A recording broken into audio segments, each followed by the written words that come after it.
It's not just mine, his or her house. This is our house.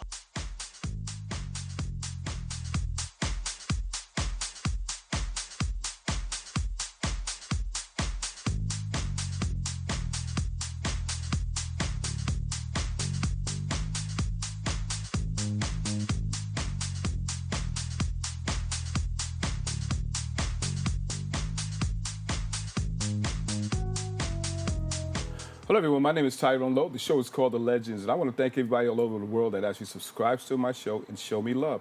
Like I always say, without you guys, there wouldn't be no legends. In the House of the Legends, I have Dr. Chatterjee. Now, he wrote a book called When All the Gods Die, and we're going to do a collaboration on what it actually symbolizes. Welcome to my show, Dr. Chatterjee. Thank you, Tyrone. How are It's you? a pleasure. All right. So let's talk about you personally, where you're based from and things like that. I'm in Boston. Okay. I've been practicing cardiology in Boston for many years. Okay. Yeah, and I also have a place in California, so I'm like half In and half. between? Yeah, in between. Yeah, Okay. yeah. And so, how was your trip here? It was good. It was a Saturday. We loved the school. You know the. 'Cause I noticed when I was outside, you were taking pictures. Yeah, And I was like, is that him? Yeah. So, is this your first book, or is this something that you actually put together, things like that? Well, this book actually it took me 10 years. Oh, 10 to years. research, yeah, because I had to do a lot of research on Greek mythology Right. before I started writing. Okay. So, and then finally, initially I thought that I'll write a textbook on Greek mythology, but then, people said textbooks will be read by only very few people. So I Right. decided that I'll make it a story form, simpler, Okay. and that's how this book came out. So, we're talking about Greek mythology. When did that actually started? I know it had to be centuries and things Oh like yeah, that. yeah. Actually, before the Christianity was the official religion in Greece for thousands and thousands of years. You go back 10,000 years before Christ. Okay. 12,000 years before that there were temples. There were. The official religion was the Greek mythology, Greek religion, which consisted of initially the religion was different, and then it changed finally. When it changed finally, and from maternal to paternal, that became the Olympian gods, Zeus, and that spread to all over the Greek colony. In fact, in Italy, all those places down in Africa, Arab countries, wherever the Greek people made their colony, the religion was there. So you find temples even in Turkey, in a lot of places. Do a lot of these places still actually exist? They far as exist. symbolize? They have the temples. Yeah. And do people still follow them in a sense? No, people have been converted to Christianity. Many places, Muslim religion to Right, like okay. Turkey, but the temples are still there, and there are some followers. They're alternate. They follow them. Okay. And what was the purpose of Christianity when they actually made the transition? Who actually did that to the point where everybody said, well, listen, I'm going to make a conversion? Actually, Christianity was evolving, and when the Christianity spread to Greece, even at that time, the people did follow the Greek religion, and big kings, they followed Zeus, Poseidon, the initial gods, the Right. Olympians like Zeus, Poseidon, and Athena, for example, was the protector of cities. Okay. And they followed them. So it was really well practiced religion, and for many years, and subsequently, obviously, Christianity came, but my purpose was to bring up their heritage, the Greek heritage, which consists of this religion, and that was my purpose. My first book is mostly has Olympians in this book, Right, okay. mostly Olympians. So the story starts from a American couple, Andrew and Rhea. Right. They travel. They're in love. They travel for vacation to Greece. Okay. And that's how the story starts. And So let's talk about Andrew, Yeah. because Andrew plays a very important part of this book. yes. And so let's talk about him and what he actually went through. Yeah. Because he went through some hardship. So Andrew is a professor of archaeology, and he has interest in Greek mythology also, and he is also a pilot by his passion. And he is in love with Rhea. They go to Athens, and from there they have to go to the islands. He rents a plane. Instead of going commercial plane and boats, they go by their own plane, and the plane crashes. Okay. And the plane crashes in a, they're supposed to go to south towards Crete, but they veer towards north. And Mount Olympus is towards north. And they thought they are near Mount Olympus when the plane crashes. And they reach a remote island. And that's how the story begins. Right. And the first god, and Andrew finds, when he wakes up after the crash, he doesn't find Rhea anymore. She's gone. Oh, okay. Yeah, she's gone. And so the story actually is Andrew is searching for Rhea in this book. Right. And in that process, in that journey, he meets different gods and goddesses. He meets, Athena, he meets Apollo, he meets, they meet Artemis, and not giving you the story. Right. And Rhea also, what happens to Rhea, whether he finds her or not, and that's the journey in this book. The book was, so there are two parts. One part are the mortals, the Andrew and Rhea. Right. And of course, the people they meet there, Protagoras is the man Andrew works for in that small island. So they're the mortals, and then the immortals.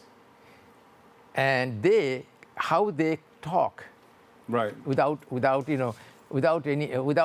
making it look like, oh, these people are from thousands of years ago, and these are the latest people. These are the, they do talk, they do have conversations, and it has to be seamless. It has to be believable. Right. And that convincing. It was very hard for me to do that, but I was able to bring some reality to that because a lot of people who have read me gave me an impression that they did not think it was improbable, it was impossible. So they interact. Right. And the book actually establishes a lot of archetypes also. Right. Hera, for example. Hera is the queen. Right. And she is married to Zeus. Hera actually establishes the sanctity of marriage. She was the first woman who established the sanctity of marriage. She never slept with anybody else other than Zeus. Right. Even though Zeus had affairs, multiple affairs. Right. But she never had any affair after she got married. Okay. So they say archetypal Hera type. A jealous wife. Right. So in this book, people will find who they are like. Okay. Artemis is a huntress, independent. So a lot of women will find, similarity to her. So there's different calibers as far as a person's personality to who they actually adopt to. Yeah, I would say the uniqueness of the book is that in my book, the gods think about themselves. Right. They think in modern psychological terms. They think about themselves, and they speak to and mortals also speak the same language. Right. So if you look at the book, this is one book where you find the gods and human beings are psychologically thinking similar way. Right, right. In a modern way. So you can relate to that. So when you talked about Andrew and Rhea, the first thing came to my mind was Adam and Eve. I have not actually, my main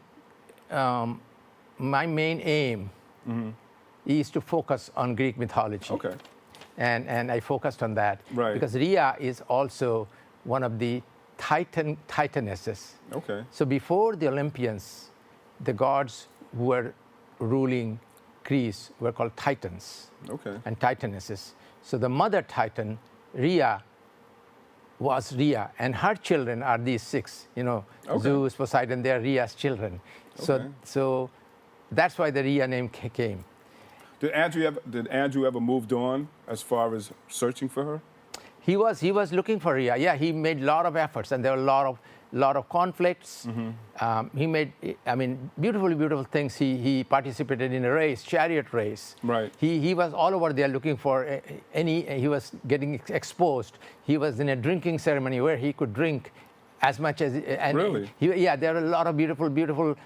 They're all Greek rituals and Greek festivals that he became part of. You know, he was a charioteer, and those are original festivals of Greece that I brought up. You know, Right. that people would enjoy having to, you know, having our character from here Right. into those. Because when you said a plane, I'm like, well, this had to be more modernized, because I know that at them times they were actually riding in like chariots and things like that. Yeah. So from here they have to go to Greece by a plane. Right. But after that, once they reach there, that island had not advanced. It had chariots, it had horses. They have no contact with anybody else. So that island is a world in itself, and that will Right. take you to that world of the Olympians, where they had the chariots, where they had the horses, where they had the rams, and Right. where they had the sheep, where they had the, you know, sacrifice of sheep, you know, Right. and that's what you will see when you go to that island. Okay. Were they good gods and good goddesses, or were they bad gods and bad goddesses at that point? So gods and goddesses Right. in few modern religion were fixed. Right. That this is the type of God, because human beings made those gods. Right, right. Nobody has seen those gods. Right. They gave all the good character and made a god. But previously, the gods and goddesses evolved from normal human beings. So their gods and goddesses were not good or bad. They did things. Right. So, for example, the Greek people, you know, they knew Zeus would have many affairs. And they didn't say it's good or bad. Right. You know, they knew Hera would be jealous of you know, and it wasn't good or bad. It was just a jealous wife. Right, So right. they took the gods and goddesses just like they will take their friend, another human being. Okay. Yeah, so yeah.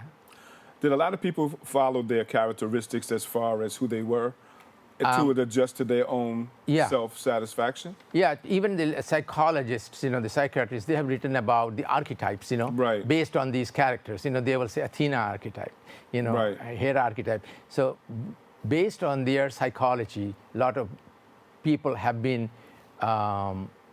put in a box and said, okay, this is the personality type. Right. And the book does not directly point to that, but book brings them out.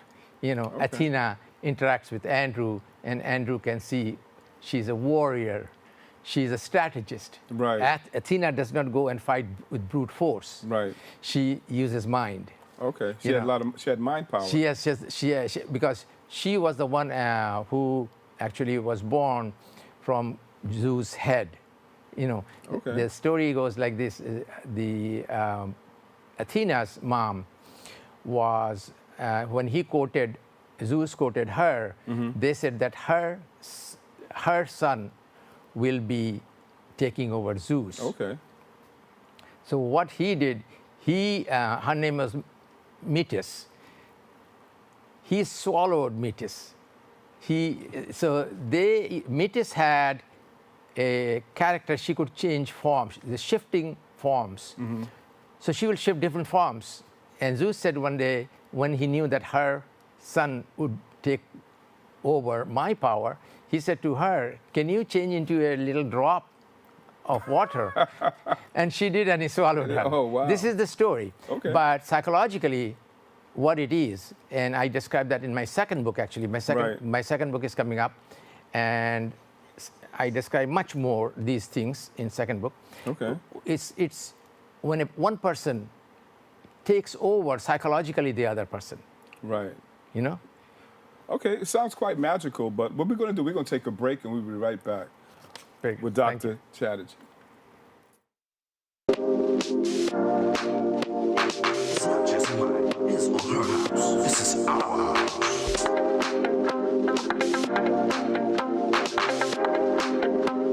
We got some fun people in the house tonight.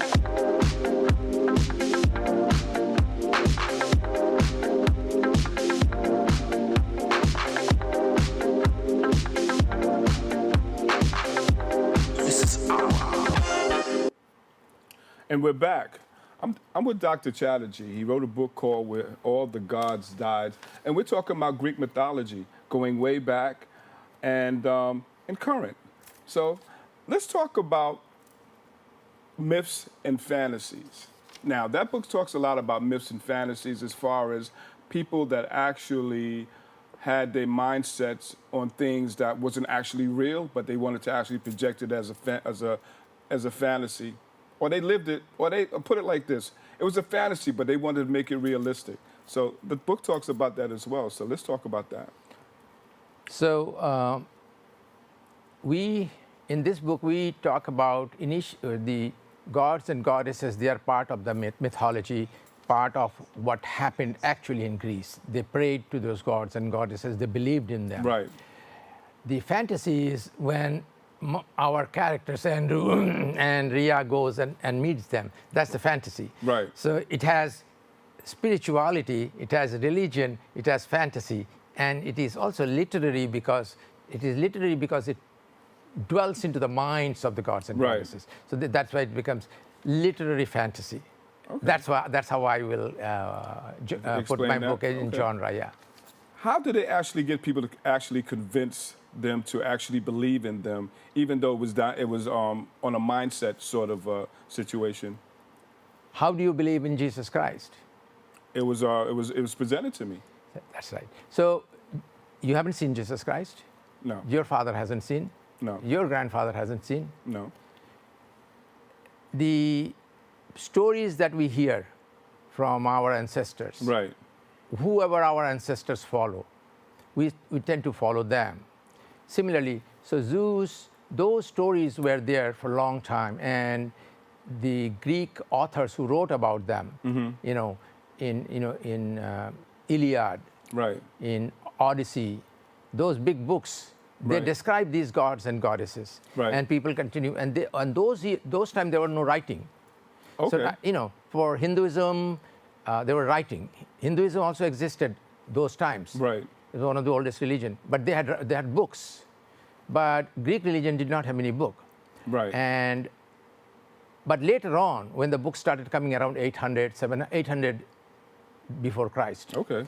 the Odyssey and the Iliad, they described the books, and Metamorphosis. Those books described the gods and goddesses. Okay. But the bards used to sing these things before. Right. Okay. They used to describe the god.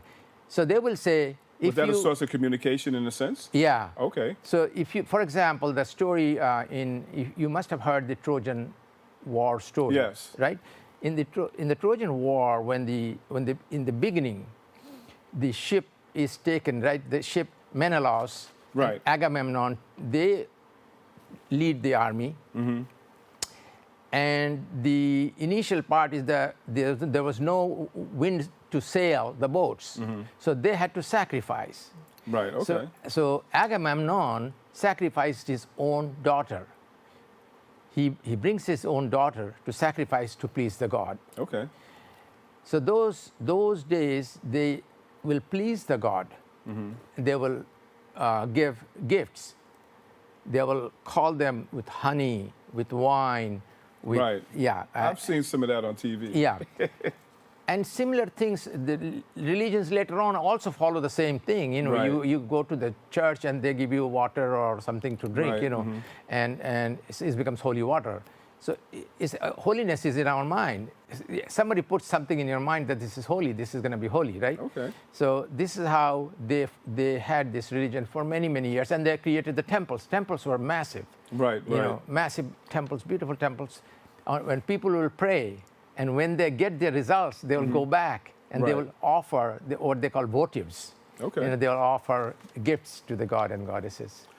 In those days, would you say, as far as like today, were those days a little bit more unified in a sense, as far as people actually living together and actually, I would say less conflict?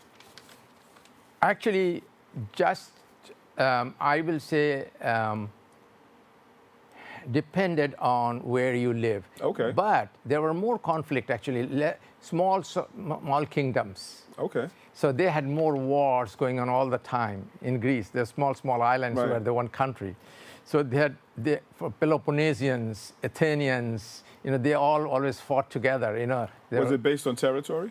Based on territory, yeah, Okay. territory. So there were small forts. So I think those days there were more conflict than now. Now they're Okay. big nations, Right. Yeah, so less conflict. Their way of living is very, very interesting from what I'm hearing. But I'm going to ask you a question. What made you so interested in Greek mythology? What So- gave you a sudden interest in it? Yeah, so I get interested into things that I don't know. Oh, and, okay. and I come from East. I come from India. Okay. So our religion, Hindu religion, also existed for thousands of years. Right. But when I went to Greece and I saw the temples, and there were nobody praying, and I was surprised Okay. that our temples have been there for thousands of years. Muslim people invaded us, destroyed us, but we Right. still pray to the same gods. Christian people came, invaded us, destroyed us. We still pray to our same gods. And why was that, though? That's why I was surprised that how come Greek people couldn't keep their own heritage and they got totally wiped out by one religion. Wow. And that intrigued me, and I started doing research. And it took Okay. me many years to learn. And then finally, now I'm comfortable with different gods and goddesses. I can even talk to them and see what they say, in my own fantasy.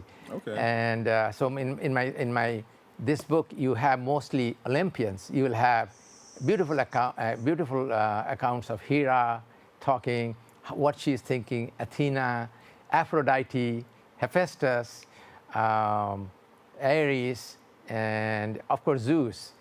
The people I pay more attention were Hephaestus, and because he was a lame god. Okay. He was a lame god. He was thrown by his own mother because he was ugly Really? from the window Okay. down into the ocean.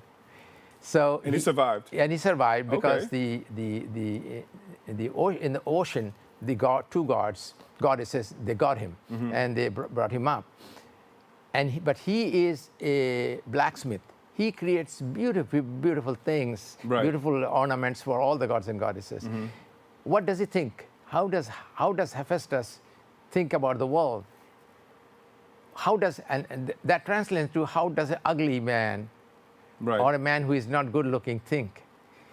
How does he sublime and transform his feelings into good job? He creates. How does he do that?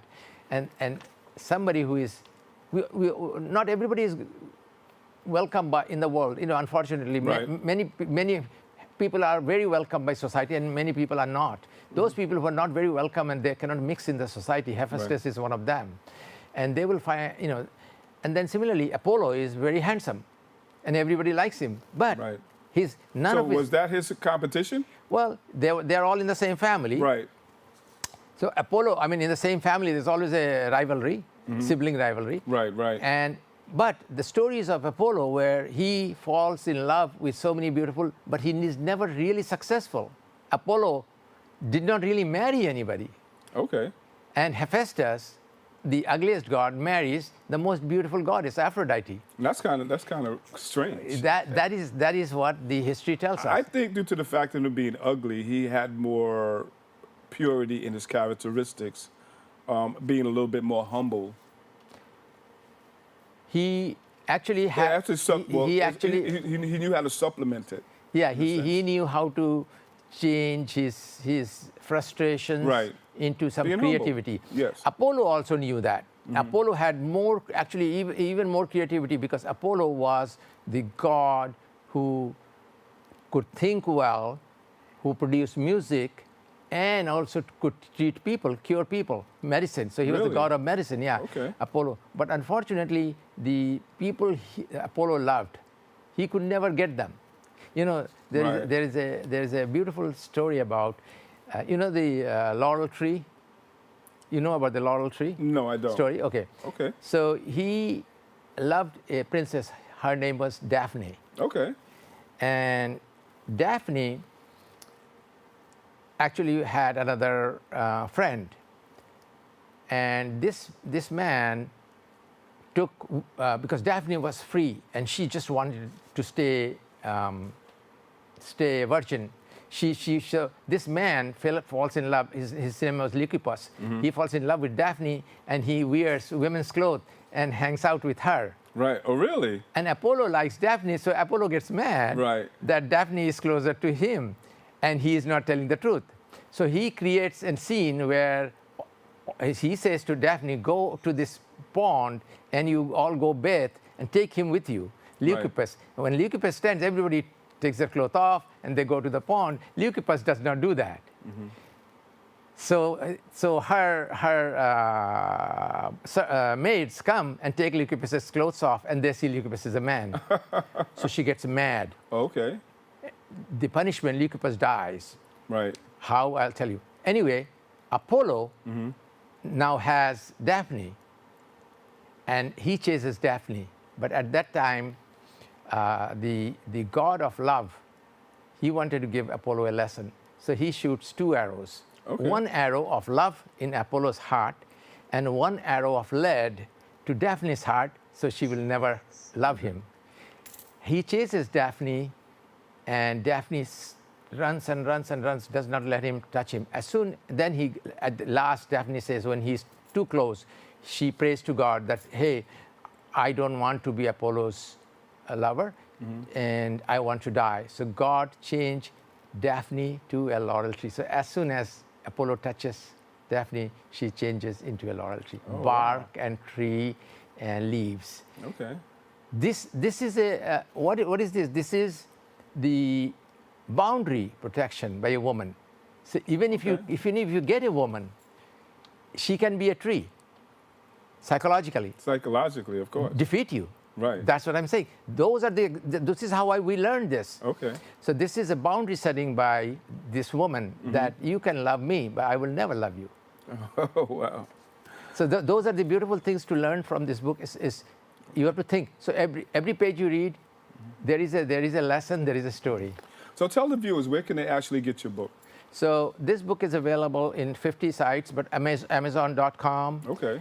BarnesandNoble.com, Apple Books, all the major book sites have the book. So and they can and Amazon is very quick, 1 or 2 days, and I think the Barnes and Noble is also very quick. So quickly, give them your email address, how they can actually contact you quickly. AuthorSudarshan@gmail.com. Okay. It's been a pleasure having you on my show. I thank you so much for coming through, and come again. Can I give you the book? Of course. Thank you very much. Thank you for inviting me. You guys want to get into Greek mythology? Here go your book to the introduction of it. And this has been another T-Lowe video production. You guys stay tuned for another episode. Thank you. Thank you. It's not just mine, his or her house. This is our house.